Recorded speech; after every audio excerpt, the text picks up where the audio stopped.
당분간 그 회복을 점쳐보기가 어렵겠다. 저성장 고착화되겠다라는 말씀을 드릴게요. 그래서 실물 경제적으로는 좋지 못합니다. 경기 침체 때문에 금리 인하하나? 이렇게. 그러니까 금리 인하가 그냥 마냥 좋은 것이 아니라 이 공포감이 같이 작용되기 때문에 혼재됩니다. 그런 일들이 같이 맞물리면서 증시에 나타날 것이기 때문에 증시는 구조적으로는 긍정적이나 불안한 요인들이 중간중간 있을 것이다.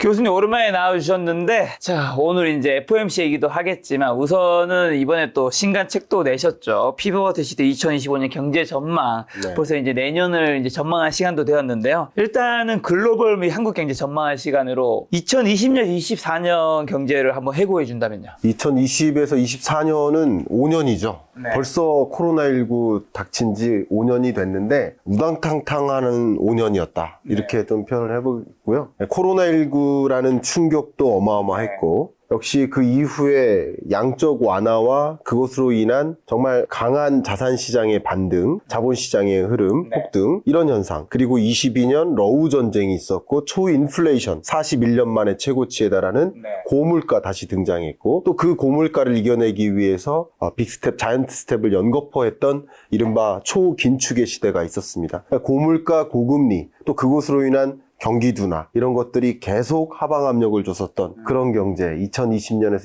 24년까지의 경제를 회고해 보겠습니다. 자, 세계 경제 굉장히 지금 어려운데 언제쯤 회복되는 거죠? 뭐 죄송한 말씀 드리겠습니다만 당분간 그 회복을 점쳐보기가 어렵겠다. 그러니까 저성장 고착화되겠다라는 말씀을 드릴게요. 워낙 2020년에서 24년까지의 그 충격이 너무 컸기 때문에 우리가 좀 당면하는 여러 질병 중에 감기 나으면 건강 상태나 그냥 아예 나의 어떤 체력이나 이렇게 완전히 레벨 다운되고 그러진 않아요. 근데 좀 처져 있죠. 강한 어떤 질병이 찾아오고 나면 사실 건강 상태나 이게 좀 레벨 다운 될 수 있어요. 맞아. 마치 그런 것처럼 2020년에서 2024년까지 엄청난 고물가, 고금리, 경기 둔화 이런 하방 압력이 많이 잔두했기 때문에 저성장 고착화되는 국면입니다. 성장률 전망치를 좀 가지고 말씀을 드려보면 이게 세계 경제 성장률의 흐름이에요. 이 팬데믹 경제 위기, 제가 미리 한번 말씀드리겠습니다. 이따가도 말씀드리겠습니다만 경제 위기라는 단어와 경기 침체라는 단어 완전히 다릅니다. 제가 1년 전에 이 자리에 와서도 똑같은 말씀 드렸어요. 맞아요.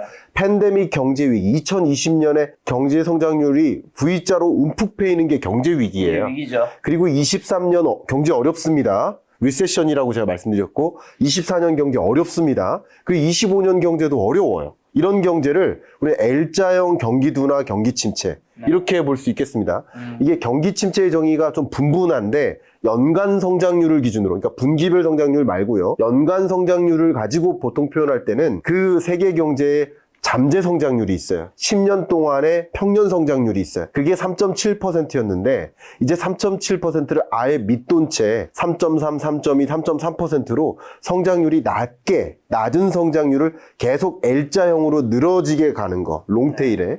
이런 걸 경기 둔화죠. 그래서 2024년, 25년 경제, 세계 경제가 그냥 저성장이라는 고리에 빠져버리는, 늪에서 당장 나오기가 어려운, 그리고 그 고금리 24년 상반기까지 도입했던, 미국을 기준으로는 9월까지 유지했던 그 고금리의 역습은 이제부터 시작되는 거예요. 원래 후행적으로 작용합니다. 그런 것들이 작용되면서 금리 인하했는데도 당장 경제가 회복되지 않는 25년의 경제도 저성장 고착화된다, 이렇게 의견을 드리겠습니다. 여전히 이제 저성장이라는 건데, 이제 교수님이 사실 요 책이 이제 시리즈잖아요. 계속 매년마다 내고 계신데, 2023년에는 그 해를 상흔점으로 표현하셨고, 2024년 올해는 내피점을 표현하셨는데, 그럼 2025년은요? 네. 뭐예요? 키워드가? 제가 뭐 상흔점, 내핍점 다 기억에 남는 단어인데 내핍이라는 단어는 특히 기억에 남습니다. 모두가 가난해진다라고 의견을 드렸던, 그게 가난함을 인내해야 된다. 인내할래? 궁핍할핍. 상흔점, 올해 경제를 상흔점. 상처는 치유될지 모르지만 물가 상승률이 2%로 돌아오잖아요. 상처는 치유될지 모르지만 고금리에서 좀 내려오잖아요. 치유될지 모르지만 상처의 흔적이 남는다. 그렇게 상흔점이라고 표현했었고 25년 경제는 항복점이라고 표현했어요. 처음 들어보시죠? 항복점. 예. 항복한다는 건가요? 항복점이라 약간 비슷한 개념인데 항복점은 뭐냐면요. 이렇게 표현하겠습니다. 여기 물건이 있어요. 나뭇가지라고 생각해 볼게요. 이거를 힘을 줘요. 그럼 구부러지죠. 네. 힘을 빼면 어떻게 될까요? 다시 제자리에 돌아가죠. 돌아가는 거예요. 근데 이 힘을 너무 과도하게 주면 이게 어떻게 될까요? 부러지겠죠. 힘을 빼면 제자리로 돌아갈까요? 못 돌아가죠. 과하게 힘을 줘서 제자리로 돌아가지 못하는 그 지점을 항복점이라고 합니다. 물리학에서. 그 용어를 가지고 와서 비유적으로 설명을 드렸는데, 이 2020년에서 24년까지 너무나 우당탕탕하는 일들을 겪었고 그 충격이 너무나 컸기 때문에 다시 제자리로 돌아가지 못하고 저성장 고착화가 돼버리는 예전의 공식으로는 2025년의 경제를 대응하지 못하는 전혀 다른 공식을 우리는 대입해야 되는 그런 모습을 저는 항복점으로 2025년을 정의해봤습니다. 단어만 들어도 내년 경제가 굉장히 좀 쉽지 않을 것 같다는 생각이 드는데 앞으로 세계 경제의 가장 큰 변수는 지금 이제 뭐가 있을까요? 당장 떠오르는 건 당연히 11월에 네. 미 대선. 그렇죠. 네. 미 대선도 있고 전쟁이죠. 전쟁 안 끝났죠. 네, 그래서 이 지정학적 불안, 게 저뿐만 아니라 이제 국제 경제 관련 국제 기구들이 예를 들어 IMF나 OECD나 월드뱅크나 BIS나 여러 기관들이 공통적으로 표현한 것 중에 하나가 바로 지정학적 리스크고, 월드뱅크나 IMF 같은 경우는 그런 현상을 지경학적 분절화라고 표현했어요. 굉장히 어려운 표현인데 지정학 경제학적으로 세계가 파편화된다라고 했어요. 그것은 이제 당연히 촉발시킨 게 전쟁이고, 러우 전쟁, 중동 전쟁 이런 것들이 아직 끝나지 않은 채 계속 지속될 경우 어쨌든 지정학적 불안이 해결되지 않으니까 이게 확전되는 양상이냐, 뭐 나쁘게 표현하면 그래서는 안 되겠지만 다음 세계대전으로 번질 것이냐, 예를 들어, 아니면 그냥 전쟁이 빠른 속도로 해결될 것이냐, 아니면 지금과 같은 상태로 지속될 것이냐, 이런 시나리오에 따라서 경제가 좀 달리 국면을 차지할 것이고, 그 다음 역시 미국 대선 결과 해리스가 될 것이냐 트럼프가 될 것이냐, 어떻게 보세요? 제가 뭐 얘기 들어보니까 지금 대중적인 인기도나 뭐 그런 거는 해리스가 높지만 네. 경합 지역에서 결국 미국은 간접 선거니까 경합지에서는 트럼프가 앞선다, 네. 이런 얘기가 있는데 이건 맞아요? 맞습니다. 아, 맞구나. 그 분석은 맞는 것 같고, 제가 정치 전문가는 아니지만 그 정치 전문가들의, 정치 공학자들의 어떤 견해를 가지고 본다면 어쨌든 지금으로서는 예견할 수가 없다. 그래서 제가 워낙 또 기업들을 많이 방문하잖아요. 그래서 경제 전망에 대해서 의견을 드리고 이렇게 대응하세요라는 말씀을 드리는데, 기업들은 제가 거꾸로 여쭤볼게요. 해리스에 대한 대응을 준비할까요? 트럼프에 대한 대응을 준비할까요? 둘 다 준비해야 되는 둘 거 다 준비합니다. 여러분 아실 만한 우리나라 모든 기업들이, 삼성그룹부터 모든 기업들이 둘 다 대응책을. 왜냐면 예전에 트럼프가 안 될 줄 알았는데 그 상대편 여성 후보 누구셨죠? 클린턴. 클린턴. 클린턴 나왔을 때 원래 클린턴 되는 줄 알았는데 트럼프가 돼버렸으니까 네. 이번에도 약간 그런 현상이 또 벌어질 수도 있고. 그렇죠. 예를 들면 신문사들은 뭐를 준비할까요? 양쪽 당선됐을 때 맞아요. 양쪽에 대한 거 다 준비해 놓겠죠. 두 가지 기사를 다 준비해서 되는 것을 가지고 기사를 냅니다. 그렇죠. 우리나라에서 우리 대통령 선거라든가 이런 것들도 예를 들어서 뭐 두 후보에 대해서 다 냅니다. 그렇죠. 네, 그리고 다 준비했다가 결정될 때 그것으로 하는 것인데, 지금으로선 기업들이 다 대응책을 준비합니다. 제가 무슨 말씀 드리려고 하냐면, 당연한 것이지만 여러분들도 두 가지 시나리오에 다 대응을 하실 필요가 있고, 어떤 결론이 났을 때 그때 나는 어떻게 움직일까, 어떻게 대응할까를 미리 생각해 놓으시는 게 좋겠다. 그래서 해리스 노믹스라고 표현하고 트럼프 2.0이라고 표현하는데, 두 가지 시나리오에 대한 대응책을 같이 고민해야겠다. 그래서 세계 경제 트렌드로서 하나를 그렇게 꼽았습니다. 자, 그리고 또 말씀하신 지정학적 리스크가 세계 경제에 큰 변수가 될 것 같은데 어떻게 보시는지랑, 러시아 우크라이나 이거 이제 뭐 또 전문가분들 얘기에 따르면 미국 대선 끝나면 이것도 이제 정리될 것이다. 이렇게 얘기 나오던데. 이 모든 지정학적 움직임이 지정학이라고 표현한 것처럼 정치공학적인 이슈들도 같이 맞물립니다. 그런 해석을 더 부가해서 말씀드리긴 시간적 한계가 있기 때문에 그 얘기보다는 이 지정학적 불안이 지금 상태로 유지될 것이냐. 지금 지정학적 불안이 레벨업 됐거든요. 그럼 지정학적 불안이 고조됐는데 이 고조된 상태로 유지될 것이냐, 한 가지. 혹은 그게 아니라 이제 지정학적 불안이 해소될 것이냐. 아니면 이게 격화될 것이냐, 세 가지 시나리오가 있는 거예요. 세 가지 시나리오를 다 제시하고 있습니다. 모든 경제 연구기관들이. 그런데 지정학적 불안이 고조될 때 자산 시장에서 어떤 변화가 있나요? 지정학적 불안이 고조되니까 상대적으로 공급망의 붕괴가 일어나요. 그렇죠. 예를 들면 중동 전쟁이 계속되고 있다 네. 보니까 주요 해협, 호르무즈 해협이나 이런 데서 선적을 납포해요. 선적을 납포하면 어떻게 해야 할까요? 선적들이 우회합니다. 우회하면 대륙을 횡단. 비용이 많이 들어가겠죠. 비용이 많이 들고 기간도 늘고요. 해상 보험료가 늘어요. 이게 다 물류비로 가중돼요. 이런 일들이 발생합니다. 그러니까 가장 대표적인 사례 한 가지만 들어드린 거예요. 이렇게 지정학적 불안이 고조되면 물가 불안이 끝나지 않아요. 한 가지. 두 번째는 지정학적 불안이 고조되니까 우리의 어떤 불안감, 공포감이 계속되니까 상대적으로 뭐를 더 선호하게 만들까요? 안전자산. 근데 그 안전자산 중에 하나가 현금이었는데 네. 금리를 이제 인하하는 움직임으로 가다 보니까 굳이 저축하는 선택을 해요? 아니면 그 밖에 안전자산을 선호해요? 그 밖에. 그렇죠. 그러니까 금 가격이 치솟는 거예요. 그 밖에 다른 요인들도 있겠지만 지금 금리에 반대되는 경향으로 나타나잖아요. 그게 바로 지정학적 불안이 상당 부분 영향을 줬다고 볼 수 있어요.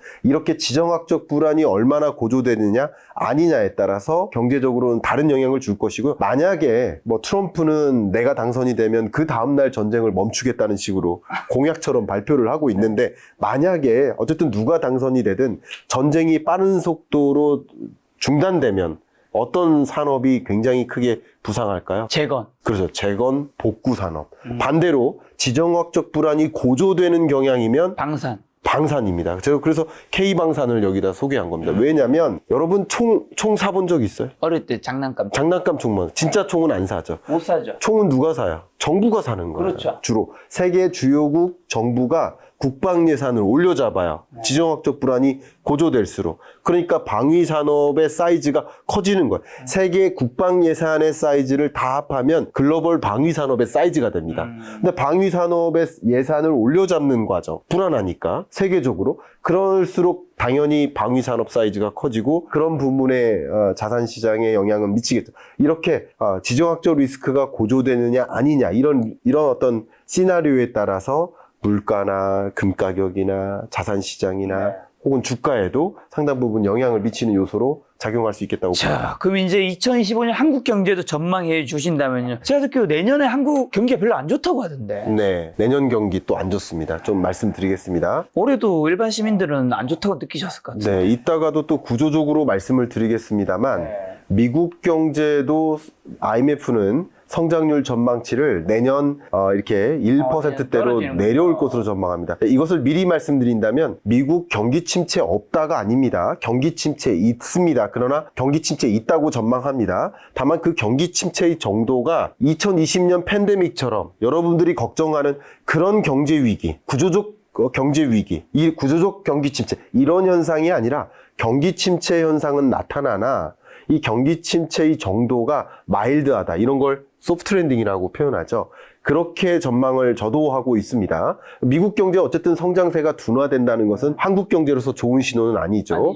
또 중국 경제도 봐야 됩니다. 중국 경제 성장률도 올해보다 내년 성장률을 더 낮게 보고 있습니다. IMF든 다른 국제기구들도 이런 것들을 감안해 보면 한국 경제 성장률도 그 밖에 다른 요소들도 있겠지만 요약적으로 말씀드리면 2020년 팬데믹 경제 위기 이때 우리는 역성장을 했어요. 역성장하는 게 경제 위기예요. 그리고 다시 한번 강조하겠습니다만 23년 제가 모두가 가난해진다라고 전망했을 때 리세션 말씀드렸을 때 이 1.4% 23년 성장률이 우리나라의 경제 위기 4번 1980년 경제 위기 그때 안 계셨죠? 네, 20년 전에. 아예 안 계셨을 때. 82년. 그러면 김 작가님 생애 동안 경험한 경제 위기는 IMF 외환 위기 1998년. 그리고 2008년 글로벌 금융위기, 2020년 팬데믹 경기. 네. 3번입니다. 그 3번 동안의 한국 경제 성장률 0.8% 글로벌 금융위기 때, 그리고 IMF 외환위기 때 마이너스 5.1%. 그리고 팬데믹 경제 위기 때 보시는 것처럼 마이너스 0.7%. 3번의 경제 위기를 제외해 놓고 보면 23년 성장률이 제일 낮아요. 이게 경기 침체입니다. 경제 위기까지는 아니에요. 이 경기 침체 국면에서 24년 올해는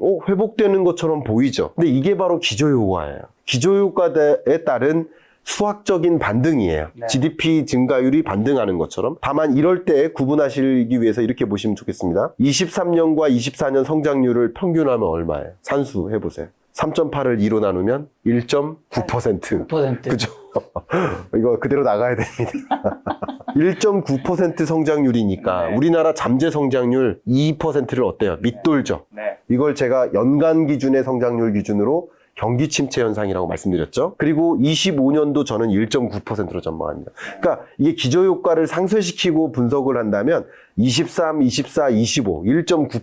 그러니까 아까 보여드렸던 세계 경제 성장률 3.2, 3.3, 3.2 이런 흐름하고 크게 다르지 않아요. 그러니까 L자형 경기 침체 국면에서 23년, 24년, 25년 헤어나지 못하고 네. 경기 둔화 국면이 장기간 지속되는 흐름. 그래서 실물 경제적으로는 좋지 못합니다. 이렇게. 근데 제가 알기로 올해 이제 내수는 여전히 안 좋았는데 수출이 좋았던 걸로 아는데 네. 그럼 내년에 꺾인다는 거는 내년에 수출도 좀 꺾인다는 의미인 거예요? 네, 그 부분도 말씀드리겠습니다. 그러니까 24년에 수출 증가, 그러니까 GDP가 23년보다 증가했다는 거잖아요. 네. 그럼 GDP의 일부가 순수출인데 수출 증가율이 23년보다 좋았다는 거잖아요. 그렇죠. 왜 좋았을까요? 증가율이 좋았던 거예요. 왜냐하면 23년 수출이 너무나 안 좋았기 때문에. 기저효과 때문에. 그렇습니다. 근데 그 기저효과가 이제 상쇄되는 거예요. 더군다나 수출 증가세가 계속 나타나기가 어려운 게 미국 경제 성장률 둔화되죠. 중국 경기 둔화되죠. 네. 세계 경제 성장률도 저성장 고착화되죠. 이런 것들이 우리나라의 수출도 25년까지 지속적으로 증가하진 못해요. 그래서 의견을 드린다면 성장률 면에서는 24년이 더 좋았고 25년이 성장률 면에서는 더 안 좋은데 여러분이 체감하시는 경제는 24년이나 25년이나 내내 안 좋을 것이다. 이렇게 죄송한 표현이지만 이렇게 의견을 드리겠습니다. 자, 그리고 또 국제기구가 한국 가계부채를 경고한 걸로 아는데 한국 경제의 가장 약한 고리가 그러면 지금 가계부채인 건가요? 네, 한국 경제 가장 약한 고리를 좀 두 개를 꼽는다면 말씀하신 대로 가계부채와 부동산 PF 부실입니다. 물론 두 가지 문제 다 있어요. 두 가지 다 있습니다만 부동산 PF 부실 문제는 정점을 기준, 지금도 부동산 PF 부실이 있어요. 완전히 해결된 게 아니에요. 그러나 올해 초부터 대대적으로 구조조정에 들어갔어요. 그래서 취약한 소위 좀비 기업, 예를 들어서 매출 가지고 이자 상환이 어려운 기업, 이런 기업들의 구조조정이 이미 시작됐습니다. 하루에 하나꼴의 건설사들이 도산하고 있어요. 지금 현재 그런 상황입니다. 근데 그 건설사들의 사이즈가 천차만별이기 때문에 중소지방 건설사들이 지금 계속 구조조정되고 있다. 그럼 구조조정되고 난 나머지 부동산 PF 대출 잔액은 그 대출 잔액이라 하더라도 이 중에서 부실채권의 비율이라든가 이 중에서 연체율이 얼마나 나타나나라는 것을 볼 때 정점, 부동산 PF 부실 문제의 정점은 24년 상반기, 특히 1분기 때 좀 정점을 찍은 것으로 봅니다. 지금도 잔존합니다. 뭐 잘못했다간 이게 뭐 터질 수도 있어요. 제가 안 터진다는 것은 아니에요. 그러나 부동산 PF 부실 문제는 조금 한시름 놓았다. 네. 근데 가계부채라는 것은요, 제가 이렇게 의견 드릴게요. 스트레스 DSR 적용하잖아요. 네. 그러면 제가 한번 분석적으로 말씀드리면 스트레스 DSR은 차주당 가계부채의 한도를 제약하는 거예요. 그런데 차주가 많아지면 어떻게 돼요? 1차주당 1억씩 빌린다고 가정해 볼게요. 네. 근데 종전엔 1억씩 빌릴 수 있었는데 이제 1억이 아니라 9,500만 원 빌릴 수 있게 된 거예요. 예를 들면. 근데 그렇다고 해서 차주가 많아지면 어떻게 돼요? 부담이 되죠. 가계부채 규모는 커지죠. 계속 늘어나는 거예요. 네. 제가 이 부분을 조금 이따가 부동산 전망할 때 또 말씀드리겠습니다만 네.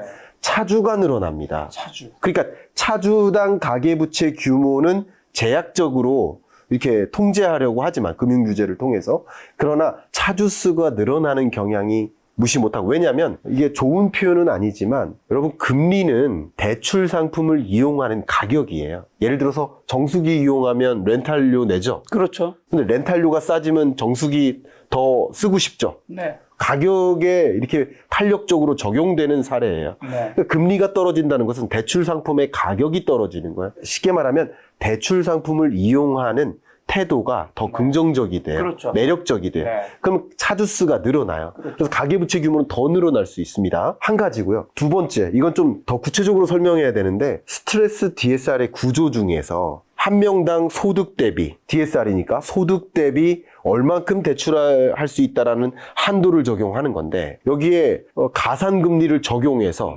가산금리를 적용하면 원리금 상환액이 어떻게 돼요? 많아지겠죠. 그러면 소득 가지고 같은 소득 가지고 원리금 상환액이 가산금리를 적용하면 더 많아지니까 대출 한도가 제약되는 거죠. 이 스트레스 DSR은 많은 분들이 좀 착각하시는 경우도 있는데 금리를 떨어뜨리는 게 아닙니다. 대출 한도를 가산금리를 적용해서 한도를 조정하는 거예요. 근데 가산금리를 적용해도 기준금리의 인하와 그것으로 인한 시중금리 하락이 같이 상쇄되면 가산금리를 적용한다 한들 여전히 대출 한도는 유지될 수 있습니다. 스트레스 DSR의 구조를 한번 생각해 보세요. 그러니까 쉽게 말하면 욕조에 뜨거운 물을 넣으면 뜨거워서 못 들어갈 것 같지만 찬물도 동시에 넣는다면 들어갈 수 있는 거예요. 약간 이런 느낌으로 가산금리를 추가적으로 적용해서 3단계까지 적용한다 하더라도 기준금리 인하의 흐름이 유지되고 그것이 시중금리를 떨어뜨리는 기조로 가게 되면 가계대출 한도를 제약하는 효과가 무색해집니다. 물론 그것에 따라서 또 어떤 강한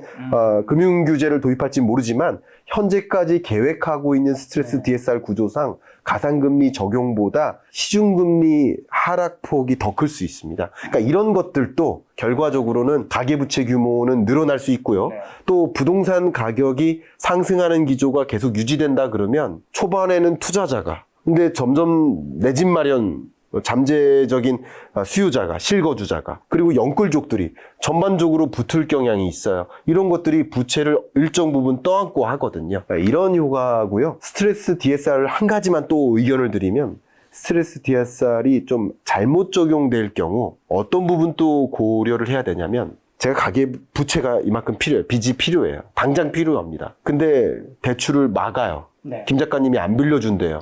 딴 데서. 그럼 제가 딴 데로 가야 돼요. 제2금융이나. 그렇습니다. 이게 1금융권에 더 강한 규제를 도입하고 있거든요. 근데 2금융권 혹은 신용대출, 카드대출, 보험상품을 이용한 대출 이런 영역을 또 심지어는 4금융까지 다 하나하나 통제하지 못하고 이쪽을 막으면 이쪽이 부풀어로 이쪽을 막으면 이쪽이 부풀어 이걸 풍선요구라고 하죠. 그러니까 가계부채 규모가 정말 통제되지 않고 늘어날 수 있습니다. 최근 9월 달 들어서 가계부채 규모가 계속 늘어나는 현상도 바로 제가 말씀드린 이런 이유들 때문입니다. 그래서 부동산 PF 부실 문제는 점차 안정화될 수 있겠지만 여전히 부실하더라도 가계부채 문제는 더 언론에서 또 공적인 금융기관에서도 계속 거론될 만큼 또 IMF나 주요 국제기구들이 BIS가 한국 경제에 대해서 진단하고 경고의 메시지를 던질 만큼 가계부채 규모 면에서는 더 늘어날 소지가 좀 많이 있겠다라고 의견을 드리겠습니다. 자, 피벗 시대 2025년 경제 전망 이제 김가수 교수님과 함께 하고 있는데요. 2024년 상반기까지는 금리 인하 있을 수 없다고 이제 뭐 김 작가 TV에 나오셔서 매번 말씀하셨는데 적중하셨습니다. 향후 미국의 금리 인하 시나리오랑 인하 후에 주가 흐름 어떻게 되는지 오늘 또 새벽에 3시에 저도 이제 새벽 3시까지 안 자고 있었거든요. 왜냐면 역사적인 순간이잖아요. 이게 4년 반 만에 금리 인하를 하는 거잖아요. 역사적인 순간입니다. 요 FOMC도 핵심 요약 좀 해주시면서. 시대가 바뀌는 겁니다. 시대가 바뀐다. 시대에 대한 정의가 바뀌는 거예요. 저는 이제 거시경제를 연구하는 사람으로서 시대를 금리를 가지고 정의를 내려요. 그럼 2020년부터 22년 1월 전까지 전쟁 나기 전까지 그때는 무슨 시대였어요? 완화의 시대였어요. 금리를 인하해서 경기 부양에 초점을 둔다. 그래프 한번 보십시오. 2020년부터 21년까지는 정말 낮은 금리, 유동성 공급, 완화의 시대였습니다. 그리고 22년부터 41년 만에 찾아온 고물가. 이 고물가가 81년 이후로 최고 고물가예요. 거의 생일 기점으로 그때 이후로 고점인 거예요. 그 초인플레이션이 등장했기 때문에 초인플레이션을 막고자 긴축적 통화 정책을 도입해 왔습니다. 긴축의 시대인 거예요. 언제까지? 24년 9월 18일까지. 그리고 2024년 9월 18일부터 이제 미국이 피벗을 시작합니다. 물론 미국보다 앞서서 금리 인하한 나라들이 많아요. 캐나다 먼저 금리 인하했습니다. 보세요. 2번 인하했습니다. 유로존 먼저 금리 인하했어요. 스웨덴 먼저 2번 금리 인하했어요. 스위스 먼저 2번 금리 인하했어요. 영국도 먼저 금리 인하했어요.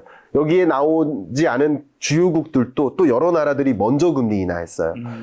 그리고 미국이 금리 인하함으로써 피벗의 시대가 이제 시작됐다라는 것을 포문을 알리는 새로운 시대를 표현하는 그런 어떤 역사적인 시점 아닌가 그런 생각을 합니다. 근데 이번에 50bp 내렸잖아요. 네. 25bp랑 막 약간 의견이 팽팽했는데 네. 50bp 내린 이유랑 그다음에 또 한간에는 50bp 내리면 이거 이렇게 안 내리면 큰일 나는 거기 때문에 내린 거다. 이거 나중에 증시에 후폭풍 올 수 있다 이런 얘기도 있었잖아요. 네. 다 종합해서 좀 말씀해 주시면. 너무 좋은 질문 주셨습니다. 네.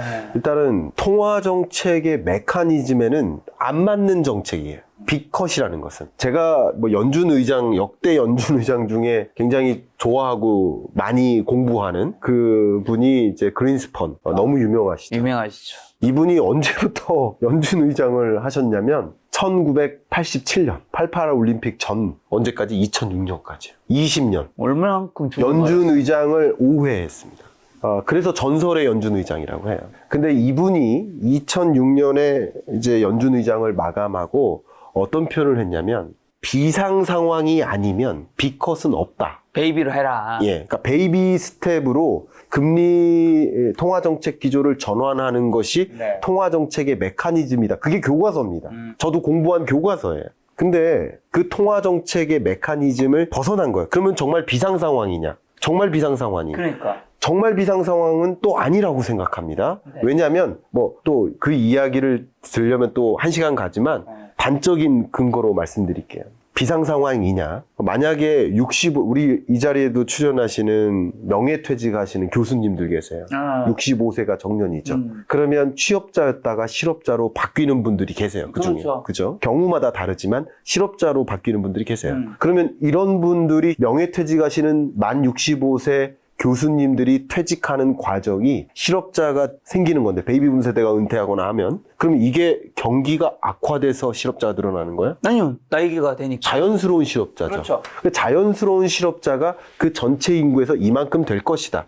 정확히 얘기하면 경제활동 인구에서 몇 퍼센트가 될 것이다. 생산 가능 인구 중에서 몇 퍼센트가 될 것이다. 이게 바로 실업률의 컨셉이에요.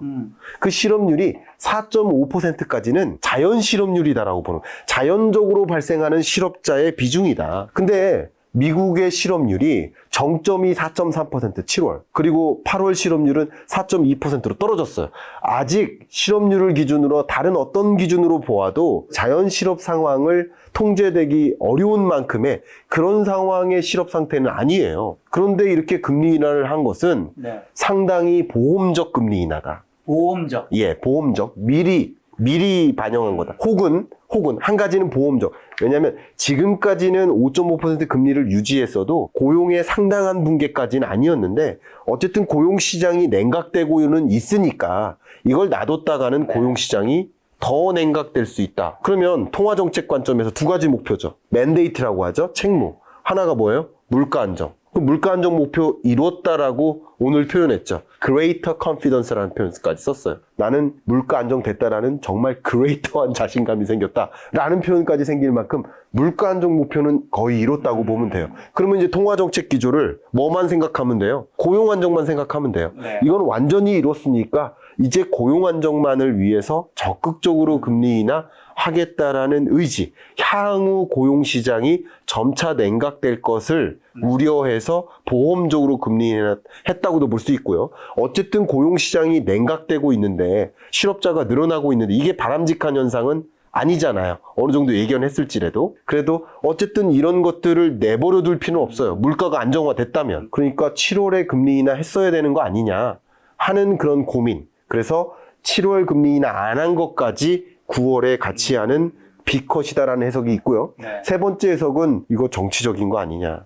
바이든 행정부에서 강압적으로 압력을 가한 거 아니냐라는 음모론까지 지금 돕니다. 네. 그만큼 이례적인 빅컷이었다라고 판단합니다. 다만 여기 주신 너무 좋은 질문에 대해서 이 말씀 답변 드릴게요. 자, 그럼 금리는 어쨌든 50bp 했잖아요. 그럼 앞으로 증시, 그리고 오늘은 보니까 비트코인 자산도 올랐더라고요. 네. 비트코인, 어차피 부동산 좀 이따 다 주제가 하나 있으니까 네. 어떤 영향을 줄까요? 오늘은 비트코인 올랐고, 증시도 미국 증시 오른 거 봤었는데, 그러면 한국 뭐- 증시도 조금 올랐네요. 예, 그 혼조세예요. 예, 올랐다가 떨어졌다가 다시 오른 혼조세입니다. 제가 질문 한번 드리겠습니다. 지금 비가 와요. 그럼 뭐 준비하실 거예요? 우산이에요. 우산 준비하죠. 그러면 우산을 김 작가님이 준비를 하면 그날 반드시 비 옵니까? 아니죠. 선후행 관계가 다르죠. 네. 비가 오니까 우산 쓰는 거지 우산 쓰니까 비가 오는 거예요? 아니죠. 아닌 거예요. 그러니까 제가 의견 드리는 것은 정말 많은 사람들, 제가 그 분석을 우연히 본 적이 있는데,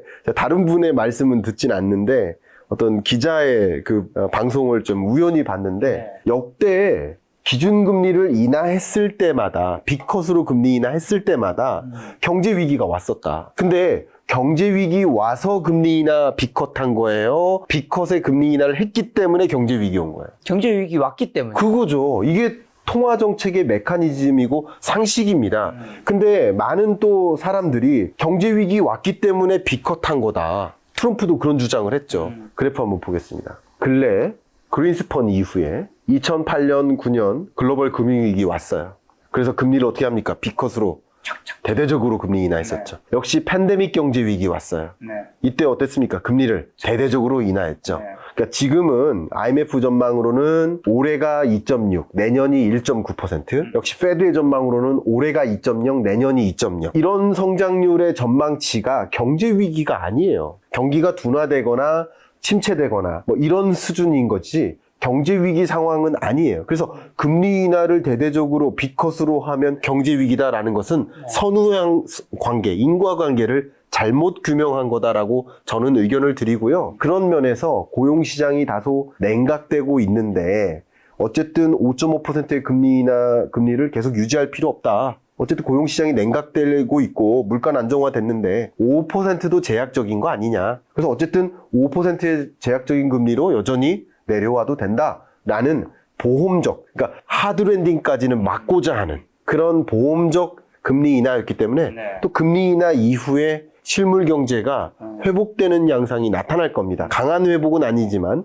그리고 시간적 격차를 두고 회복되겠지만 실물 경제적으로 신규 기업들의 투자가 늘어나거나 그것으로 인해서 일자리가 나타나거나 실제 이 금리와 신규 기업의 투자가 얼마나 이 동행하냐 영향을 주느냐 이 부분을 말씀드리면 22, 23, 24년 동안 기업의 투자, 미국의 기업의 투자를 세 가지라고 구분할 수 있어요. 하나는 이제 structural change, 구조적인 개편을 위한 투자가 있고요. 두 번째는 생산 설비, equipment 투자라고 합니다. 생산 설비 용량을 늘리기 위한 증설이죠. 공장 증설. 그리고 세 번째는 M&A 투자입니다. 신사업 진출. 그러니까 이런 세 가지 부문의 투자가 있는데 세 가지 부문 다 모두 급감합니다. 22, 23, 24년. 근데 이런 급감했던 부분이 투자가 다시 유입이 될 수 있겠죠. 같은 조건에서 금리가 떨어지면 기업들은 좀 적극적으로 투자하고 싶겠죠. 그런 것들이 신규 투자를 유인시키고 그게 고용 회복을 점차 야기할 테니까 시간 격차를 둘 겁니다. 그래서 24년 4분기까지는 실업률이 좀 불안하게 전개될 겁니다. 그러다가 실업률이 나름 정점을 찍고 이제 하향 안정화 될 것이라고 보고 있고 이 실업률이 좀 올라가는 현상이 있다 하더라도 그게 미국 경제에 뭐 엄청난 경제 위기, 경기 침체 이렇게까지 좀 고민하시지는 않으셔도 맞아요. 좋겠다. 이번 B컷이 경제 위기로 이어지는 거는 아니다라고 생각하시면 된다고 말씀해 주셨는데 그러면 현재 시점에서 어쨌든 금리 인하를 이제 50bp 한 거는 주식 시장이랑 비트코인에 어떤 영향을 주나요? 일단은 금리 인하만 보면 좋은 거죠. 경기 침체가 없을 경우, 경기 침체 없이 금리 인하만 한다면 당연히 되게 질서 있는 통화정책 기조의 전환이네. 높은 금리일 때는 은행에 저축하는 게 조금 더 매력적이었는데 이제 금리가 떨어지니 매력이 없어져요. 돈을 다른 시장으로 옮겨가죠. 그래서 자산시장, 자본시장에는 흘러갑니다. 비트코인은 B컷에 따라서 바로 반등한 이유도 바로 거기에 있다고 볼 수 있겠습니다. 그런데 금리 인하와 함께 어느 정도의 경기 침체가 찾아오느냐에 따라서 주식시장의 상황은 다릅니다. 제가 이거를 책에다가는 물결과 물장구를 구분하라라고. 어떤 건가요? 물결과 물결은 물장구. 거슬 수 없는 거대한 변화예요.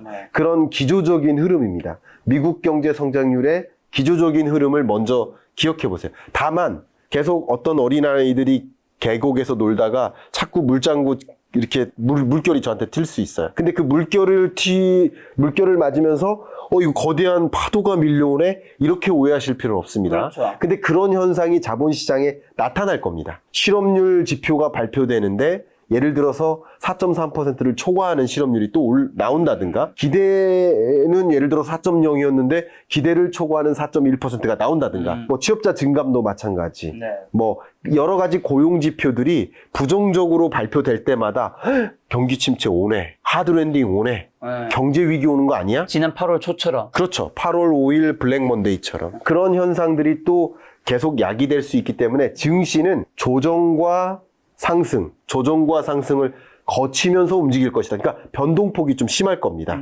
그러나 경기 침체의 우려와 상관없이 네. 비트코인은 금리와 역행하는 시장이거든요. 그렇기 때문에 비트코인은 그런 면에서는 긍정적이에요. 물론 해리스가 당선이 되느냐 트럼프가 되느냐에 따라서 트럼프가 이제 좋은 쪽이고 그렇죠. 비트코인 입장에서는 예. 왜냐면 트럼프는 나는 그냥 전략적 비축 자산. 그렇죠. 그렇게 이야기하면서 나는 그냥 뭐 코인을 지향하는 프레지던트다라고 크립토 프레지던트라고 선언까지 했기 맞아요. 때문에 비트코인 컨퍼런스에 누가 당선이 되느냐에 따라서 이 코인 시장에 대해서 얼마나 규제를 철폐할 것인지 그런 움직임이 또 단행되니까 한 가지 더 생각을 하셔야 되겠지만 네. 다른 요인을 차치하고 금리와 비트코인의 관계만 규명한다면 네.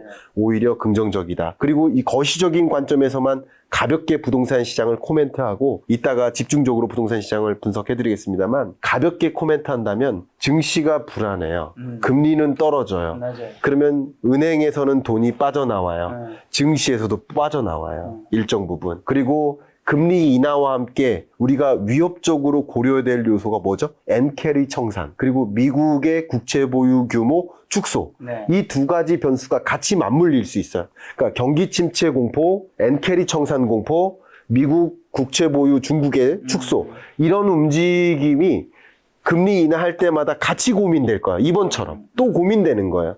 경기 침체 때문에 금리 인하하나? 이렇게. 그러니까 금리 인하가 그냥 마냥 좋은 것이 아니라 이 공포감이 같이 작용되기 때문에 혼재됩니다. 오늘의 증시처럼. 그래서 그런 일들이 같이 맞물리면서 증시에 나타날 것이기 때문에 증시는 기본적으로 구조적으로는 긍정적이나 불안한 요인들이 중간중간 있을 것이다. 이렇게 저는 거시경제적으로 의견을 드리도록 하겠습니다. 그럼 앞으로 금리 인하는 좀 몇 번씩 더 하게 되고 언제까지 하게 될까요? 중립금리를 말씀드릴게요. 네. 미국의 2% 아니었나요? 미국의 목표 물가가 2%. 목표물가 2%? 목표 물가에 이루기 위해 적절한 금리를 선택하는 거예요. 그렇죠. 그래서 골디락스를 선호해요. 과도한 인플레도 없고 그렇다고 디플레 우려도 없고 2% 수준의 맴돌게 만들고 성장률도 나름 괜찮게 만드는 골디락스를 지향하는데 그러기에 적정한 금리는 연준은 3% 정도로 생각하고 있습니다. 현재. 지금 제가 5잖아요. 네, 지금 이 정도. 3%로 그러니까 2%포인트를 인하해 나갈 그렇죠. 겁니다. 그걸 언제까지냐면 26년까지예요. 베이비 스텝으로 친다면 한 8번 정도. 그렇습니다. 그래서 점진적으로 뭐 퐁당퐁당 금리를 인하해 나가는 네. 그 금리 인하에 따른 시장에 부작용이 있는지 없는지를 비교하면서 그럼 혹시나 이제 이렇게 지금 이렇게 낮아졌는데 네. 여기에 다 가다가 다시 올라가고 뭐 그런 일은 잘 없죠. 다시 올라가는 일은 많지 않습니다. 많지 않죠. 방향이 정해지면 이제 네. 쭉 어느 정도 가는 편이죠. 그렇습니다. 만약에 방향을 전환하면 그때 왜 금리 인하했냐, 금리 인하 안 했어야지 하는 지적과 여론들이 감돌기 때문에 그렇기 위해서라도 기조는 움직일 거예요. 다만 물가 상승률이 다시 튀어요. 만약에. 네. 이게 왜 그러냐면요. 지금 9월 19일이잖아요. 네. 9월 19일인데 미국 PCE 물가 상승률은 9월 말 마지막 금요일 날 발표돼요. 근데 9월 말에 발표되는 PCE 물가 상승률은 8월 물가예요. 지금 우리가 받아든 PCE는 지금 7월 물가밖에 없습니다. 그러면 9월 FOMC 때 기준금리를 인하하면 시중금리에는 한 달 정도 있다 적용됩니다.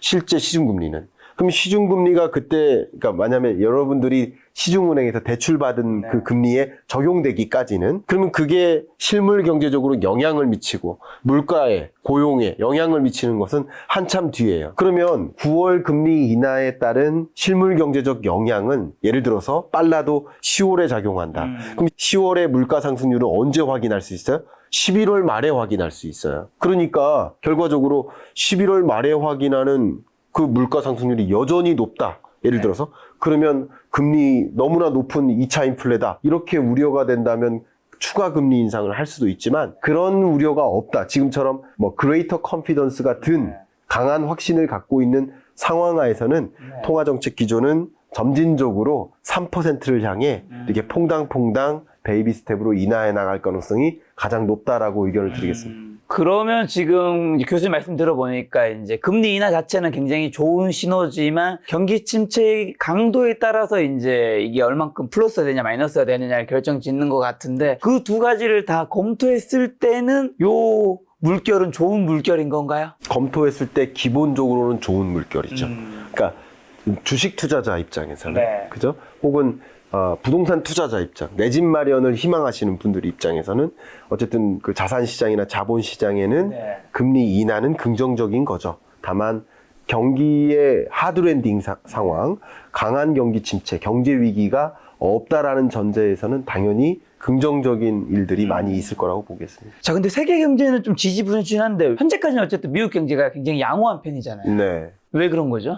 이런 현상을 US exceptionalism이라고 표현합니다. 네. 미국 예외주의라고 표현하죠. 현재까지 미국 경제가 굉장히 양호하게 그렇게 움직였던 배경, 실물 경제적으로 한번 먼저 보여드리면요. 23년 미국 경제 성장률 2.5%예요. 그리고 3, 4분기 엄청났습니다. 24년 1분기 1.4, 이것도 괜찮은 거예요. 2분기 3.0이고 GDP 나우로 봤을 때 24년 3분기도 3.0%예요. 네. 그러면 2.0% 연간 성장률을 기록하려면 대략 4분기 성장률은 한 1.56%에 가까워야 됩니다. 근데 그것도 그렇게 나쁜 건 아니에요. 분기별 성장률로 봤을 때. 그러니까 미국 경제가 여전히 견조하다라고 판단할 수 있겠어요. 그 배경은 역시 미국의 금리가 다른 그 어떤 나라보다 특히 우리가 기축통화국이라고 표현하는데 기축통화국들하고 비교했을 때 미국의 금리가 한동안 가장 높았어요. 높아요. 긴축의 정도가 가장 높았어요. 그러니까 당연히 특히 일본 같은 경우 비교해 보세요. 일본 자금이 미국으로 많이 갔겠죠. 일본에서 대출 받아다가 미국에 저축하는 것만으로도 긍정적이겠죠. 그만큼 중국 같은 경우도 마찬가지예요. 중국은 금리를 계속 인하만 했어요. LPR 금리를 아직까지도 인하만 했습니다. 그러니까 계속 인하하는데 미국은 5.5%까지 올렸었으니까 그 자금이 미국으로 더 쏠렸던 거예요. 그 미국으로 자금이 쏠린 만큼 미국 자본시장이 탄탄했고 당연히 기업들로 하여금 자기 자본 비중이 높으니까 신규 투자를 또 단행할 수 있고 또 유독 AI나 AI 반도체나 이런 영역에서의 호재들이 많았습니다. 신규 투자건이 많았어요. 그러니까 당연히 그런 쪽으로 선도하는 그 국가가 미국이었고요. 이런 식으로 가장 대표적인 미국 경제만 왜 나홀로 강했는가를 보여주는 것이 역시 긴축적 통화 정책, 강달러, 고금리 강달러 정책이 상당 부분 유효했고 이게 다른 상대국으로 하여금 굉장히 불안하게, 가난하게 만들었다. 이렇게 표현해 볼 수 있겠습니다. 지금 미국 경제 하면 또 미국 주식에서도 AI 빠뜨릴 수 없는데 이 많은 전문가들이 이제 끝났다고 하신 분들이 있고 아니다. 지금 잠깐 이제 조정 겪은 거고 다시 오르는 거다 얘기하신 분도 있지만 어쨌든 뭐 AI로 산업으로 시대가 그렇게 가는 거 누구도 부정하지 않지만 주식이 계속 가느냐 안 가느냐는 다 팽팽하단 말이죠. 교수님 어느 쪽이세요? 일단은 저는 실물 경제 중심으로 보고 있기 때문에 긍정적으로 보고 있습니다. 지금 AI 또 AI 반도체는 그러니까요. 지금 24년, 25년 경제의 주도주예요. 주도주죠. 그럼 주도주면 어떤 영향을 받을까요? 거시경제에 민감해요. 그렇겠네요. 예, 그렇죠. 주도주가 아니면 덜 민감해요. 그래서 오늘 같은 날도 혼조세였는데 조정될 때 뭐만 더 주로 조정됐어요? 엔비디아나 그럼 반도체주가 조정됐어요. 이 경기 침체 우려감이 있을 때 더 민감하게 주식이 빠져나와요. 주도주의 성격이 강해요. 쉽게 말하면 이 AI나 AI 반도체 산업을 중심으로 세계 경제가 메꿔졌던 거예요. 미국 경제 성장률이 올해 IMF 기준으로 2.6%로 전망하는데 미국의 ICT 산업의 성장률이 10% 정도 돼요. ICT 산업의 일부가 AI 반도체인데 그러면 이 산업의 성장률을 제외하면 나머지 산업, 구경제적인 산업들은 어떨까요? 더 안 좋겠죠. 바로 그겁니다. 그만큼 이 실물 경제적으로도 주도했던 것이고 자본시장에서도 주도했던 거예요. 근데 이렇게 경기 침체 공포감이 찾아올 때마다 먼저 조정이 됐던 거예요. 근데 이 조정된 이후에는 또 이게 고평가인가 저평가인가 이렇게 판단할 때 저평가라고 판단할 수 있어요. 왜냐면 이게 조정되기 전 단계일 때는 고평가일 수도 있겠다. 왜냐하면 실적은 괜찮지만 실적 증가율보다 주가 상승률이 더 높았다라고 판단하겠지만 주가 상승률이 또 조정된 국면일 때는 역시 실적은 계속 우상향하는 구조니까 실물 경제적으로는 정말 AI 산업이 정말 AI is everywhere라는 표현을 쓸 만큼 정말 많이 확대 적용되고 있습니다. 많은 대기업들은 AI 전문가를 중심으로 구조를 완전히 개편해 나가고 있어요. 가장 대표적인 게 SK그룹입니다. SKT도 마찬가지고 SK하이닉스도 마찬가지. 그러니까 바로 그런 모습으로 움직일 만큼 AI 산업에 대한 실물 경제적 움직임은 강합니다. 그리고 AI 반도체 수요도 엄청납니다. 그러나 AI 반도체나 AI 산업에 이 산업의 시장의 증가율, 매출액 증가율, 이 흐름보다 이 주가 상승률이 더 높은 구간일 때는 고평가네하고 이 경기 침체 공포나 금리 인하 기대감이 없어지고 이럴 때 먼저 조정되는 것이고요. 또 조정된 다음에는 다시 이 실물 경제의 흐름과 함께 이 균형점을 찾아 계속 가는 거예요. 그러니까 실물 경제적으로는 이 마켓 쉐어나 혹은 엔비디아의 실적이나 이런 게 이게 우상향하고 있어요. 근데 주가가 이 우상향하는 흐름 속에 고평가됐다가 저평가됐다가 이렇게 움직이는 거예요. 그러니까 당연히 경기 침체의 공포가 사라질 때 또 주가가 대대적으로 상승하고 또 경기 침체의 공포감이 또 등장할 때 물결이라고 말씀드렸죠. 물결이냐 물장구냐. 물장구 같은 것들이 계속 칠 때마다 또 위협을 느끼고 조정되는 이게 반복되는 양상이라고 좀 비유적으로 설명드리겠습니다. 어떤 전문가분들은 이제 AI에서 금리 인하도 시작되고 하니까 주도주가 바이오로 바뀐다라는 얘기도 있고 두 군데 가는 건가 아니면 어떻게 보세요? 네, 그 부분도 상당히 일리가 있다고 봅니다. 제가 뭐 그전에도 출연했을 때 2022년에서 23년까지의 주도주가 소위 배터리, 전기차였단 말이에요. 그러다가 24년에는 주도주가 반도체로 바뀔 여지가 많다라고 의견을 드렸어요. 왜냐하면 이 통화정책 기조나 시대의 기조 전환이 있을 때마다